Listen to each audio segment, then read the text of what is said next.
ಎಲ್ಲರಿಗೂ ನಮಸ್ಕಾರ. ಸಕ್ಕಡಾಂಕೈ ನಮಸ್ಕಾರ. ಉದ್ದಿನ ದೋಸೆ ಮಾಡಿದಂತಹ ಮರುದಿನದಲ್ಲಿ ಉದ್ದಿನ ಅಪ್ಪವನ್ನು ಮಾಡೋದು, ಮತ್ತೆಯೂ ಹಿಟ್ಟು ಉಳಿತ ಉದ್ದಿನ ಉತ್ತಪ್ಪವನ್ನು ಮಾಡೋದು. ಹೀಗೆ ಹಿಟ್ಟು ಒಂದು ನಾಮಹಲವನ್ನು ಹಾಕ್ತಾ 2-3 ದಿನಗಳ ಕಾಲ ಈ ಉದ್ದಿನ ದೋಸೆ ಹಿಟ್ಟನ್ನು ಎಳಿಬೋದು.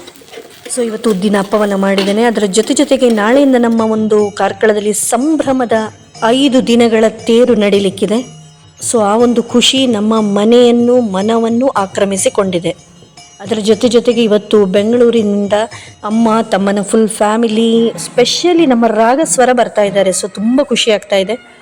ಸೊ ಈಗ ನೀವು ನೋಡುವಂತಹ ದೃಶ್ಯ ವಸಂತ ಪೂಜೆದು. ಸೊ ಇವತ್ತಿನ ದಿನ ಅಂತೇಳಿ ಹೇಳಿದರೆ ಅಮಾವಾಸ್ಯೆಯ ದಿನ, ಈ ತೇರಿಗಿಂತ 2 ದಿನ ಮೊದಲು ಸಾಯಂಕಾಲ 5 ಗಂಟೆಗೆ ವಸಂತ ಪೂಜೆ ಆಗ್ತದೆ. ಸೊ ಅದಕ್ಕಾಗಿ ಇಷ್ಟು ಜನ ನಾವು ಒಟ್ಟು ಸೇರಿದ್ದೇವೆ. ಹೀಗೆ ಕಣ್ಣಾಯಿಸಿದಾಗ ಬೆಂಗಳೂರಿನವರು, ಅದೇ ರೀತಿ ಎಲ್ಲ ಮನೆಗಳಲ್ಲಿ ಹೆಚ್ಚಿನದ್ದಾಗಿ ನೆಂಟರಿಷ್ಟರೆಲ್ಲ ಬಂದಾಗಿದೆ. ಸೊ ನಮ್ಮ ಮನೆಯಲ್ಲೂ ಕೂಡ ಬೆಂಗಳೂರಿನವರು ಬರ್ತಿದ್ದಾರೆ ಅನ್ನುವಂಥ ಒಂದು ಖುಷಿ ಮನಸ್ಸಿನಲ್ಲಿ.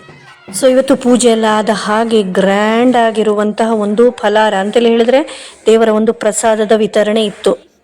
ಸೊ ಅದರದ್ದೇ ಒಂದು ದೃಶ್ಯವನ್ನು ನೀವು ನೋಡ್ತಾ ಇದ್ದೀರಿ. ಇವತ್ತು ಏನೇನೆಲ್ಲ ಪ್ರಸಾದ ಇದೆ ಅಂತೇಳಿ ಹೇಳಿ. ಸೊ ನಾವೆಲ್ಲರೂ ಕೂಡ ಪದ್ಮಾವತಿ ಮಂಟಪದಲ್ಲಿ ಸೇರಿಕೊಂಡ್ವಿ. ಸುಮಾರು ಜನ ಇದ್ದರು ನೋಡಿ. ಈಗ ನೀವು ನೋಡ್ಬೋದು, ಸಂಜೆ ಒಂದು ಭೂರಿ ಪ್ರಸಾದ ವಿತರಣೆ ಒಂದು ಕಾರ್ಯಕ್ರಮ.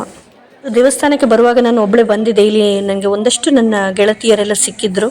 ಸೊ ಅವರ ಜೊತೆ ಕೂಡ ಸೇರಿ ಫೋಟೋವನ್ನು ನಾನು ಈ ರೀತಿ ಕ್ಲಿಕ್ಕಿಸ್ಕೊಂಡೆ. ಅದರ ನಂತರ ನಾವು ವೆಂಕಟರಮಣ ದೇವಸ್ಥಾನಕ್ಕೆ ತೆರಳಿದ್ವಿ. ಸೊ ಅಲ್ಲಿ ನನ್ನ ಬಹಳಷ್ಟು ಆಪ್ತರೆಲ್ಲ ಸಿಕ್ಕಿದ್ರು. ಸೊ ಹೇಳಿದೆ ಎಲ್ಲರೊಂದು ಸೇರಿ ಒಂದು ಸೆಲ್ಫಿಯನ್ನು ಹೊಡಿಸ್ಕೊಳ್ವ ಅಂತೇಳಿ ಹೇಳಿ. ಸೊ ಇಂದಿನ ದಿನ ಅಂತೂ ಇಂದು ತುಂಬ ಖುಷಿಯಿಂದ ಸಾಗಿತ್ತು.